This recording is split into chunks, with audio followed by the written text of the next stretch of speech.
사울의 아들 요나단에게는 두 다리를 저는 아들이 하나 있었다. 사울과 요나단이 죽었다는 소식이 이스라엘에서 전하여졌을 때에 그는 겨우 5살이었다. 유모가 그를 안고 도주할 때에 저들로 도망하다가 그가 떨어져서 발을 절게 되었다. 그의 이름이 무비보셋이다. 오늘 본문의 무비보셋은 요나단의 아들입니다. 요나단은 다윗의 친구라고 할 수 있죠.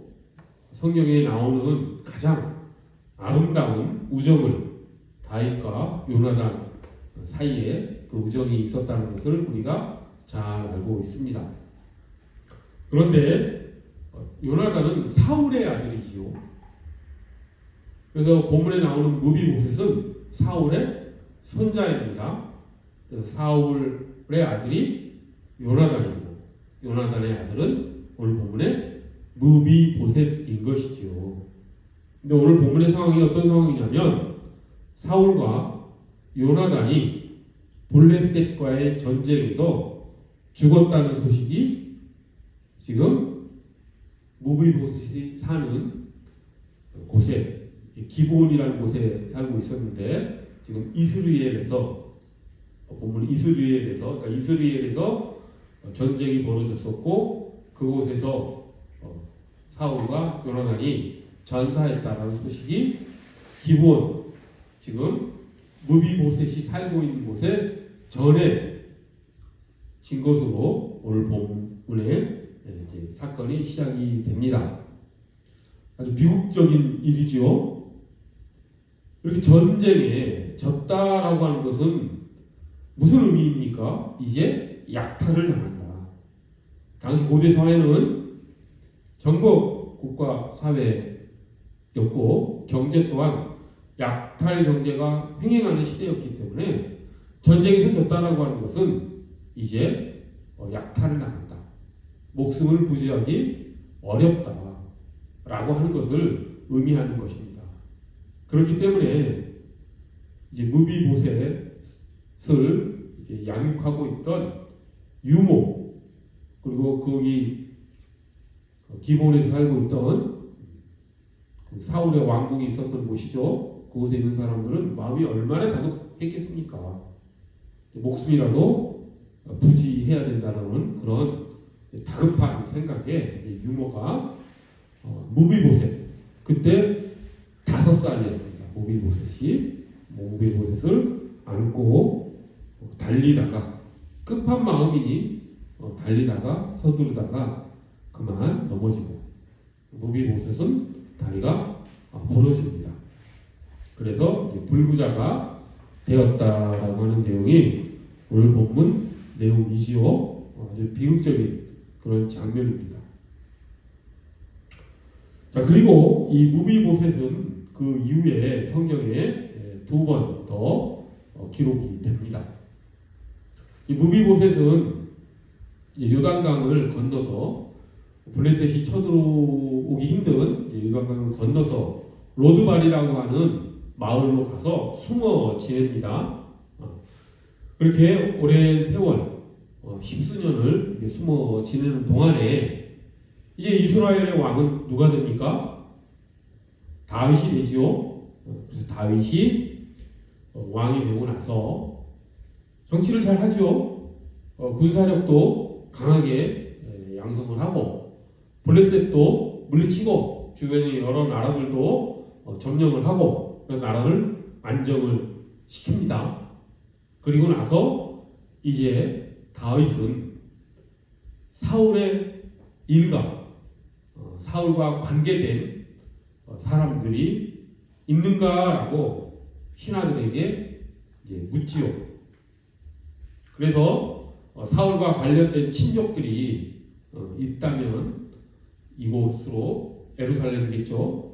데리고 오라라고 명령을 합니다. 자, 다윗은 왜 이런 명령을 내렸을까요?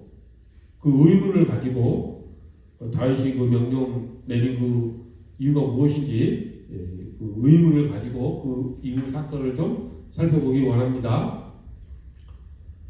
그랬더니 이제 다윗이 그렇게 사울의 일가가 어디 있느냐라고 했을 때 시바라고 하는 사람, 이름이 재밌죠. 우리 요즘 대한민국에는 반려견 문화가 아주 널리 퍼져 있기 때문에 시바 그러면은 누가 생각이 납니까? 강아지가 생각이 나죠. 눈썹이 이렇게 아주 귀엽게 생긴 시바라고 하는 강아지가 생각이 나는데, 성경에는 시바라고 하는 사람은 사울 그 왕가의 종이었습니다. 종. 그래서 사울이 살았을 때 그 사울 집안을 이렇게 섬겼던 그런 종이 있었는데, 그 시바라는 사람이 다윗에게 알려주지요. 사울의 손자 무비보셋이 살아 있습니다라고 다윗 왕에게 보고를 합니다. 그러자 다윗이 가서 데리고 오라라고 명령을 내리지요. 그래서 다윗의 신하들이 요단강을 건너 로드발이라고 하는 곳에 가서 무비보셋을 이제 다윗이 있는 곳으로 데리고 옵니다. 그때 무비보셋의 마음이 어땠을까요?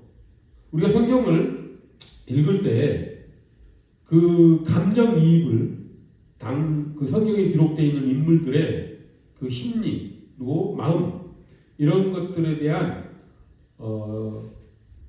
공감, 상상력 같은 걸 우리가 발휘해서 그들의 마음속으로 들어가 보는 것도 성경을 깊이 읽는 방법 중에 하나입니다.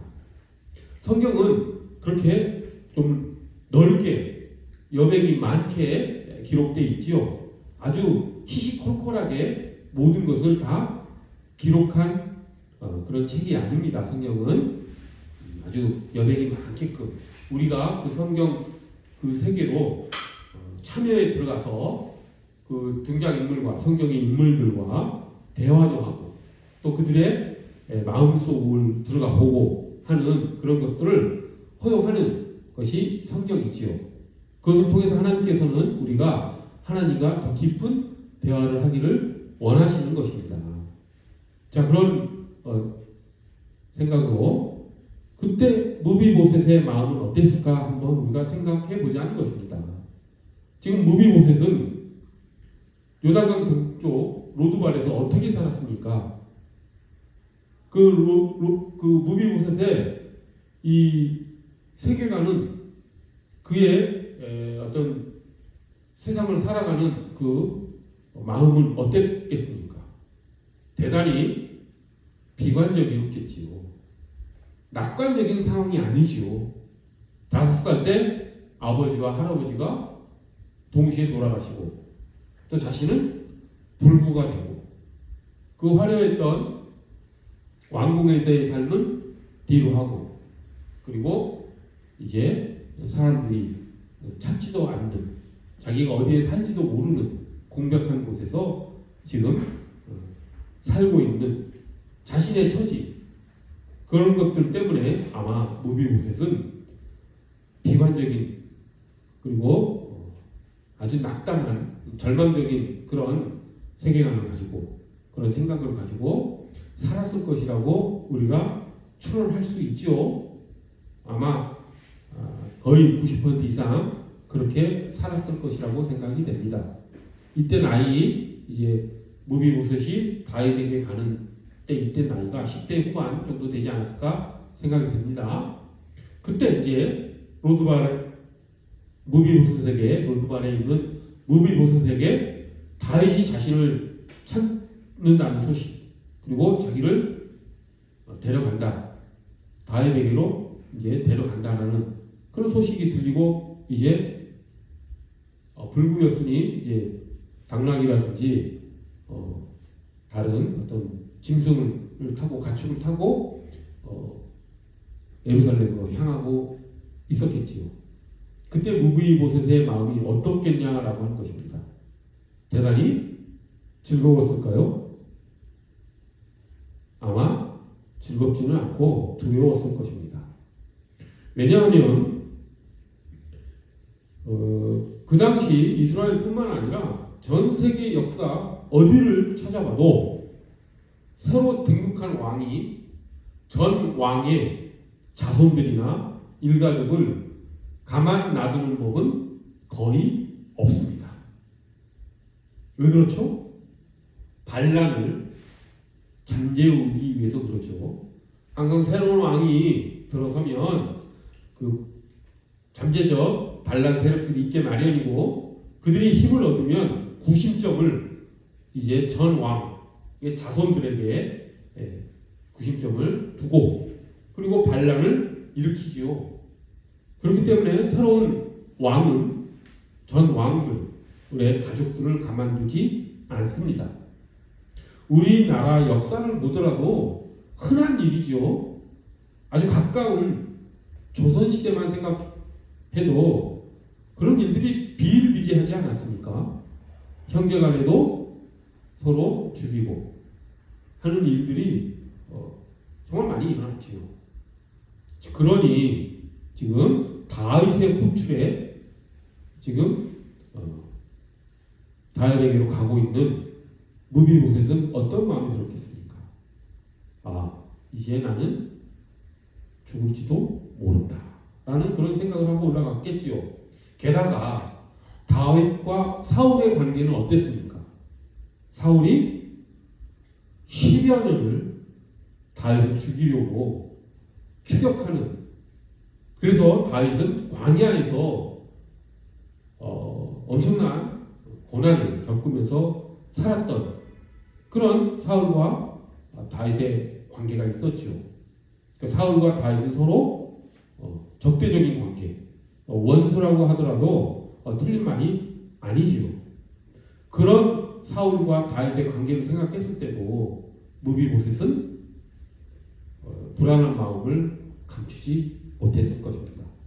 물론 아버지 요나단과 다윗이 서로 깊은 우정과 사랑을 나눈 관계였다라는 것을 모르지는 않았겠죠. 유모가 무비보셋을 키운 유모가 알려줬겠지만 그것이 자기의 생명을 살릴 수 있을 거라는 생각을 하기는 어려웠을 것입니다. 당시 사회 문화 여러 가지를 봤을 때 물론 한 가닥 희망이 없지는 않았겠죠. 근데 너무 그 다윗이 살던 그 왕국에서 멀리 떨어진 곳에 살았던 무비보셋이었기 때문에 다윗이 어떤 사람이었는지 정확하게는 알지 못한 형편이었기 때문에 무비보셋은 다윗에게 가는 동안에 아마 불안한 마음이 더 크지 않았을까 생각이 됩니다. 자, 과연 무비보셋은 다윗에게 어떤 처분을 받을까요? 다윗은 과연 무비보셋을 어떻게 처리할까요? 두 가지 길이 있습니다. 당시 사회에서, 당시 문화에서 왕이 권력을 잡으면 그 권력을 사용하는 방법은 이제 힘이 있기 때문에 그 힘을 이용해서 자기에게 반란을 일으키려고 하거나 적대적인 사람들은 쳐버릴 수 있는 힘이 있었죠. 그래서 과연 이제 다윗은 그 권력을 어떻게 행사할 것인가? 그 무비보셋을 다윗이 가지고 있는 권력으로 어떻게 처리할 것인가? 라고 하는 것이 이제 성경을 읽어가면서 우리는 물음표로 다가오는 것이죠. 과연 다윗은 자신에게 주어진 권력을 어떻게 행사할까? 근데 우리는 성경을 읽다 보면 다윗이 애초에 무비보셋을 불렀을 때 자기가 받은 하나님의 은혜를 무비보셋에게 베풀기 위해서 무비보셋을 부른다라고 기록되어 있습니다. 또 요나단과의 약속이 있었죠. 서로의 우정이 변치 않고 그 우정과 사랑은 영원히 지속될 것이고 우리들, 그러니까 요나단과 다윗 사이에서의 우정과 사랑뿐만 아니라 그 후손들까지 계속해서 그 우정과 사랑이 지속되기를 맹세한 그런 다윗과 요나단은 관계 속에 있었습니다. 하나님이 증인이다라고까지 서로 이야기를 했었죠. 그런 다윗이었기 때문에 그 요나단과의 우정을, 그 맹세를, 그 약속을 지키기 위해서 무비보셋을 불러 올렸다라고 하는 기록이 나와 있지요. 하지만 무비보셋은 그것을 몰랐습니다. 그렇기 때문에 불안했었겠지요. 그래서 무비보셋과 이제 다윗이 처음 만났을 때 다윗이 무비보셋에게 한 말이, 첫 번째 말이 이제 두려워하지 말아라, 이렇게 말을 합니다. 그리고 다윗은 요나단과의 그 우정을 지켜 나가기 위해서 그 무비보셋에게 사울이 살아있을 때 소유하고 있었던 모든 토지를, 모든 재산을 무비보셋에게 다 줍니다. 다시 재산을 회복시켜 준 것이지요. 그리고 시바, 그 사울 왕가의 종이었던 시바에게 그 토지를 관리를 하고 무비보셋을 섬기라고 이야기합니다. 그리고 무비보셋은 그 다윗과 함께 매 끼니를 함께 식사하는 왕자와 같은 그런 가족이 일원이 된다라고 하는 것이죠. 같이 식사를 한다라고 하는 것은 그렇게 다윗은 무비보셋을 사랑으로 대하는 것입니다. 다윗은 그렇게 자신에게 주어진 권력을, 힘을 사용을 할 때 사랑의 방법을 사용했던 왕이었던 것이지요.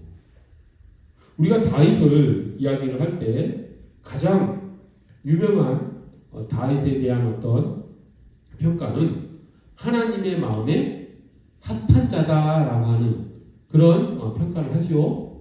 성경에 그렇게 기록되어 있습니다. 사무엘상 13장에 기록되어 있고 또 사도행전 13장에도 기록되어 있지요. 다윗은 어떤 사람? 하나님의 마음에 합한 사람이다 라고 이렇게 기록되어 있습니다.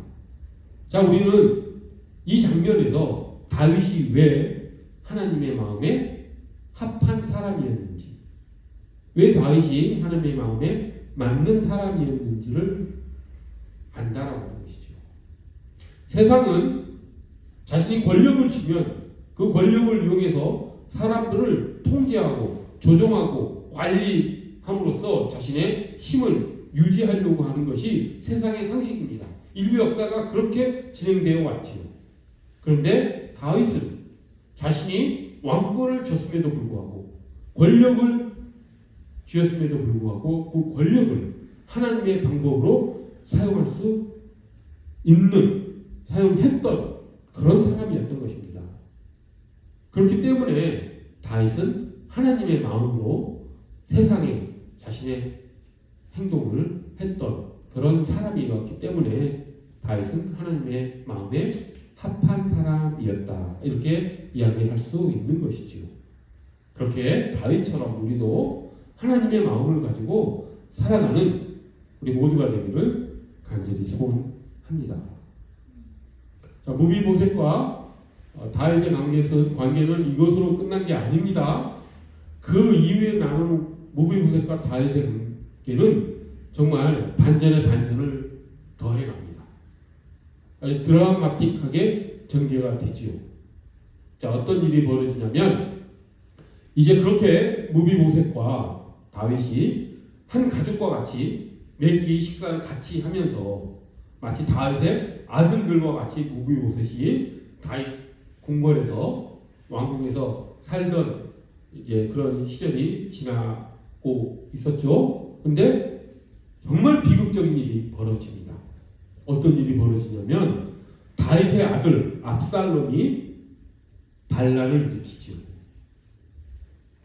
아들이 지금 아버지 다윗을 제거하고 자신이 왕이 되겠다라고 하면서 지금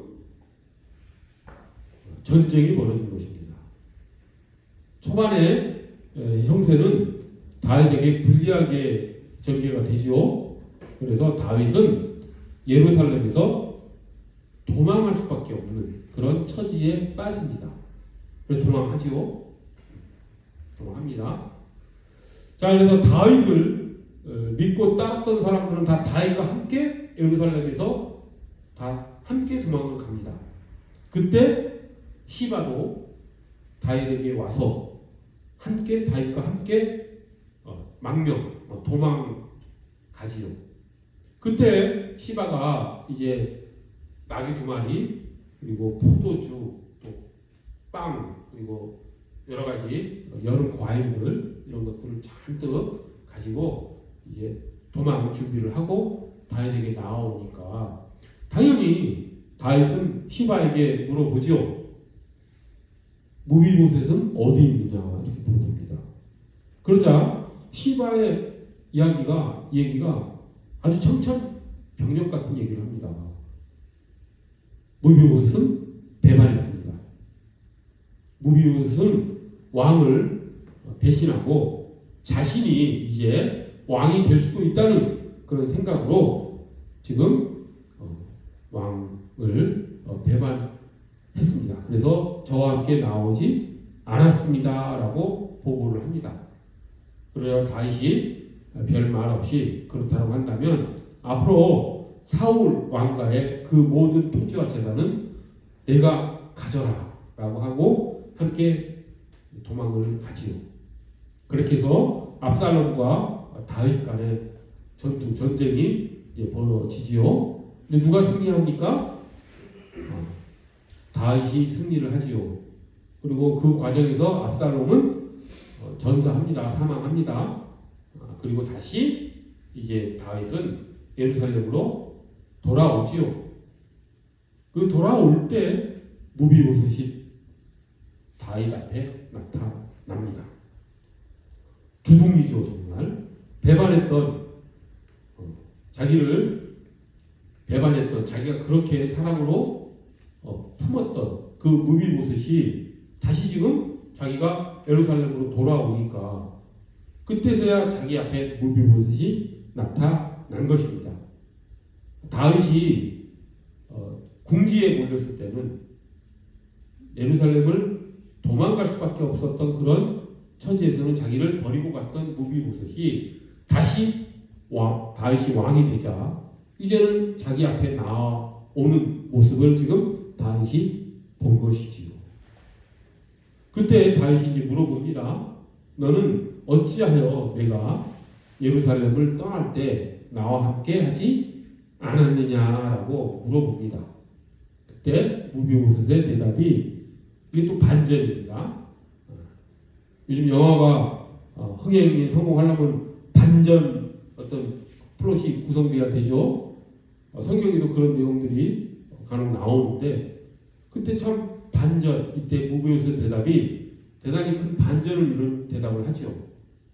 어떤 대답이냐면 그때 제가 임금님을 따라서 떠나려고 했지만 시바가 내 종인 시바가 나를 데려가지 않아서 제가 임금님을 따라갈 수 없었습니다 라고 이야기를 합니다.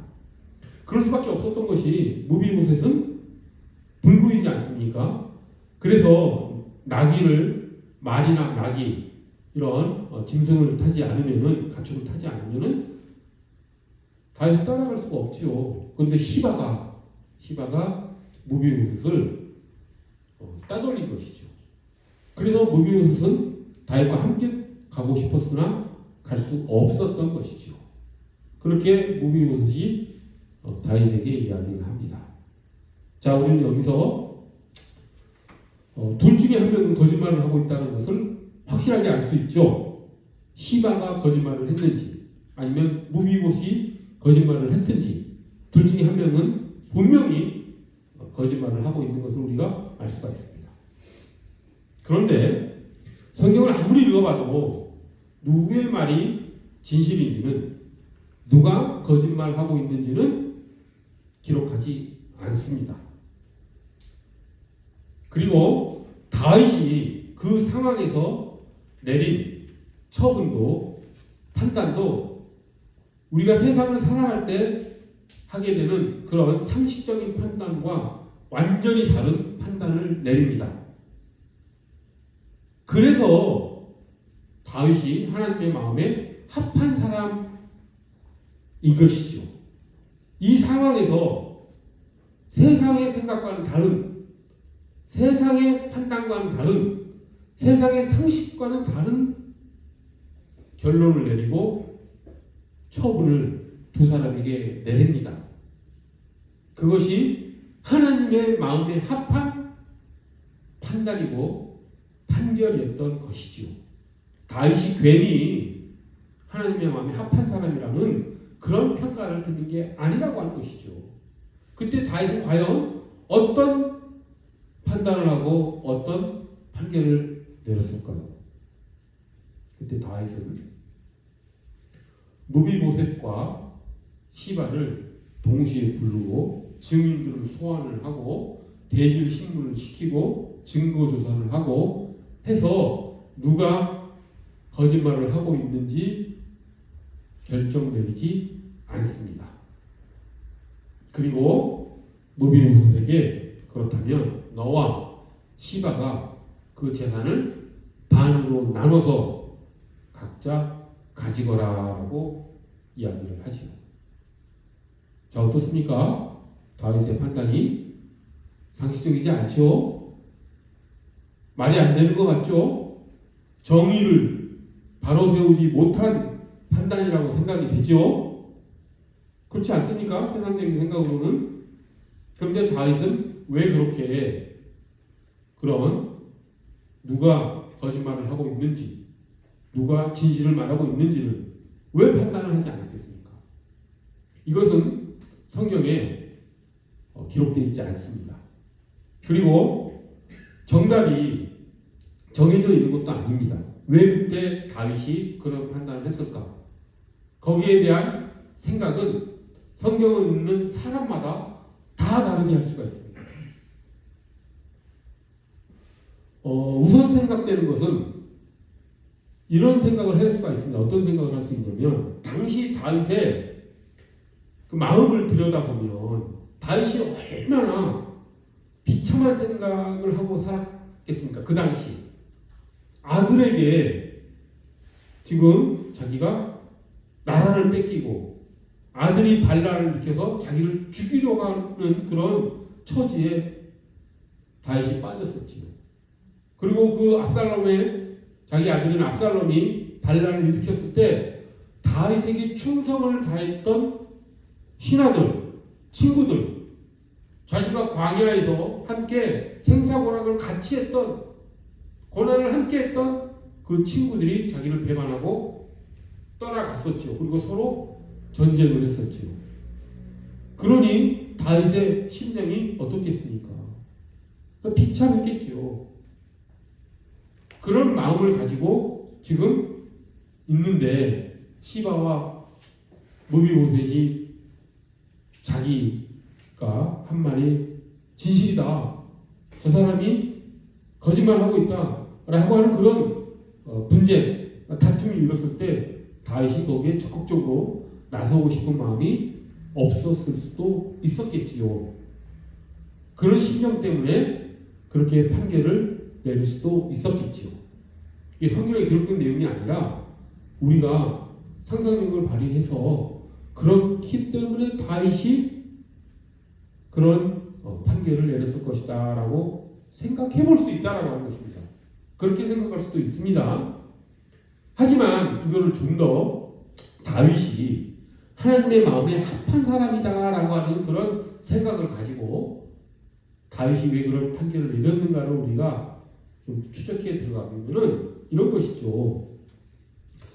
하나님께서 우리를 사랑하시는 그 이유를 생각해 보면 다윗의 마음이 이해가 된다라고 하는 것입니다. 하나님이 우리를 왜 사랑하셨습니까? 우리가 착해서? 우리가 선해서? 우리가 어떤 공로를 세워서? 우리가 훌륭하기 때문에? 우리가 뭘 잘한 것이 있어서 하나님이 우리를 사랑하신 것입니까? 아니지요. 하나님의 사랑은, 하나님의 은혜는 조건이 없고 값이 없고 대가가 없고 무조건적인 사랑이지 않습니까? 그런 마음을 다윗이 가지고 있었다라고 하는 것이죠. 그래서 다윗은 자기를 배반한 사람들, 자기에게 거짓말하는 사람들까지도 포용할 수 있는 그런 넓은 마음을 가지고 그들을 포용했다라고 하는 것이죠. 그리고 그 시바와 무브보셋의 마음을 들여다봤을 때 또 그들에게 전혀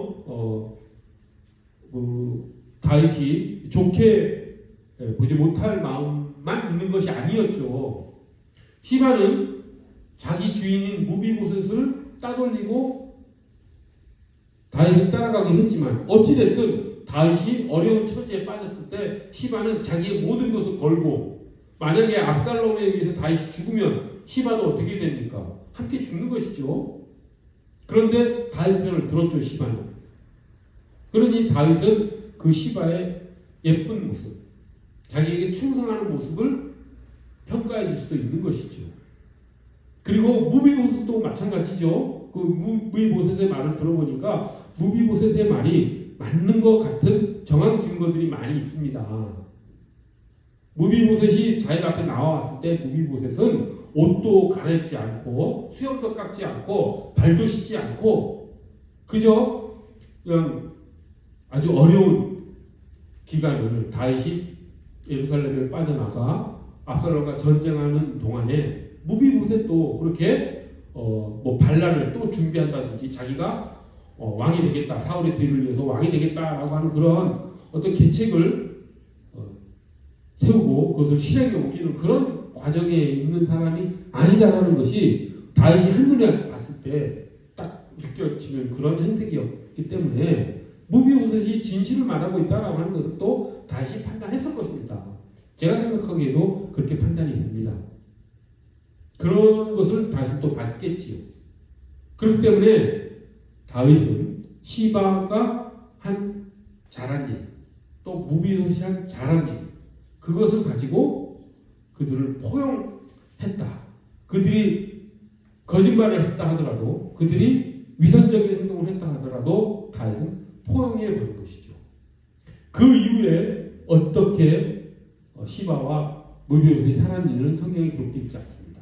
하지만 그 큰 사랑을 그 시바와 무비보셋이 입었다라고 한다면 그들의 삶이 변화되지 않겠습니까? 시바가 자기 무비보셋을 배반을 하고 따돌리고 자기가 무비보셋이 가진 모든 재산을 다시 다윗이 왕이 되면 다 차지할 수 있다. 내가 무비보셋 불구자 장애인을 내가 삼키는 거 싫다라고 하는 마음으로 무비보셋을 버렸다 할지라도 그 시바가 다윗의 그 사랑을 받았을 때 그리고 다윗이 자기를 포용해 나가는 삶을 살아간다면 시바가 변화되지 않겠습니까? 무비보셋도 마찬가지이시오. 그렇게 다윗이 자기를 품어주니 무비보셋도 다윗과 그 깊은 그런 사랑의 관계가 계속해서 유지되겠지요. 저는 그렇게 됐을 것이라고 확신합니다. 자, 이것이 우리 그리스도인들이 살아가는 삶의 모습이 되어야 되겠죠. 우리가 사랑을 받았으면 그 사랑 받은 만큼 살아가야 된다고 하는 것입니다. 우리는 다윗이 무비보셋과 시바에게 내린 사랑보다 더 큰 사랑을 하나님께로부터 받는 존재라고 하는 것이죠. 하나님의 사랑을 받는 존재이기 때문에 우리는 그런 사랑받는 존재로서 살아가야 된다고 하는 것입니다. 그것이 진정한 자존감이라고 하는 것이죠. 그 자존감을 가지고 우리는 하나님의 사랑을 받는 존재다라고 하는 자존감을 가지고 살아가야 된다라고 하는 것이 우리의 정체성이고 그리스도인이 걸어가야 될 길이라고 하는 것입니다. 우리 모두 그렇게 하나님의 사랑에 반응하면서 그 사랑의 길을 우리가 또 하나님을 사랑하고 이웃을 사랑하면서 나아가는 우리 모두가 되기를 간절히 소원합니다. 기도하겠습니다.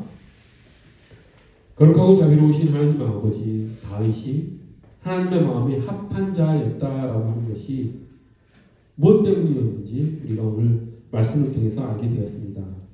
하나님, 자신에게 원수되는 자라 할지라도, 자신에게 적대적인 사람이라 할지라도, 자신에게 거짓을 보이는 사람이라 할지라도 그를 포용하고 그를 감싸 안으며 사랑으로 품었던 다윗처럼 우리도 이렇게 사랑의 길을, 사랑의 삶을 살 수 있도록 저희를 인도하여 주시옵소서.